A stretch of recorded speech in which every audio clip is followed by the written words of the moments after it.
Hola, my friends. I hope you're all well and that you had a wonderful weekend. This week, as Nick mentioned, we are speaking about grief. Now, what is grief?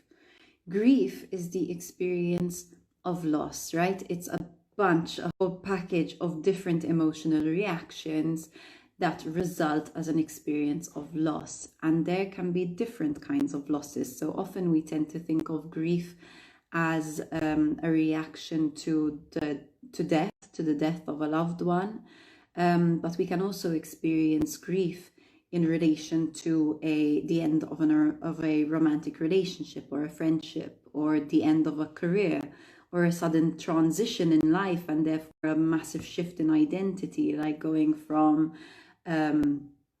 non-parent to parent, or going from full-time worker to retiree. It can also be the loss of something you dreamed of for yourself.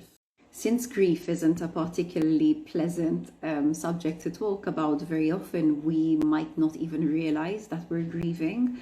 And obviously it's not like it's a particular emotion. You will experience different emotions when you're grieving. For example, deep sadness, anger, apathy, confusion, denial, a lot of different emotions. So it's not like, oh, this is grief. Like, you'll experience a whole bunch of different emotions at different times. So it's not always clear that you're grieving.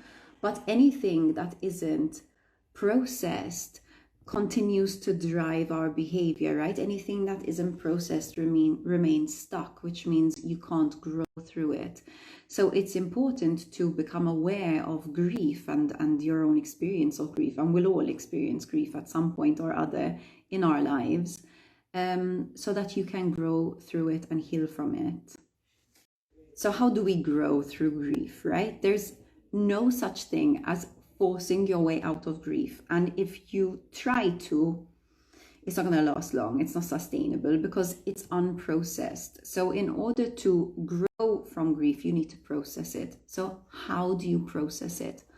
One, by acknowledging whatever emotional experiences you are having, as irritating or as confusing as they may be, right? If you lose someone and you're experiencing apathy, you might think that's the weirdest emotional response ever. But it is your emotional response, right? And if you try to fight yourself, if you try to be in a state that is different to the state that you're really in, you're just going to have a really hard time. So make space for whatever emotional state you're in right now. It is okay. It's where you are. It's what's real for you. So in addition to acknowledging where you are right now, bring compassion to yourself, bring compassion to your emotional reaction.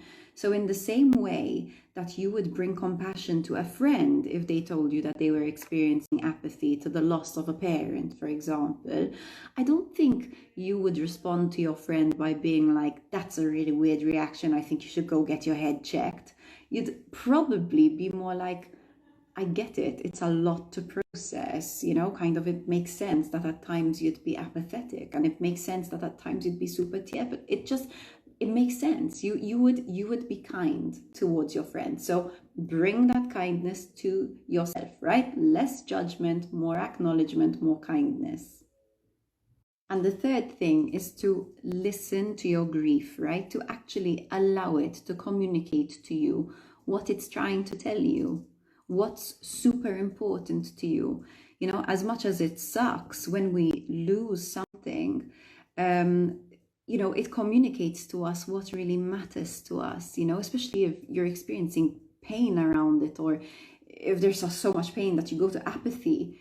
It's letting you know that something really, really matters to you, so allow yourself to contact that, allow yourself to go there, because once you acknowledge what you want, then you can own what you want. And when you own what you want, then you can communicate what you want, and you can you can bring that into your life. But if you stay away from what you want, you don't really own it, you will never bring that into your life. So you need to be able to allow yourself to go there, to allow the pain to inform you. If you'd like guidance with processing your experience of grief, just DM me so that I can send you information about how lifestyle strategy sessions work, so that you can understand how me and my team can guide you through this process so that you can grow through the process, and you can understand what it is that you really, really want to create. You can begin building it, and you can heal from the pain.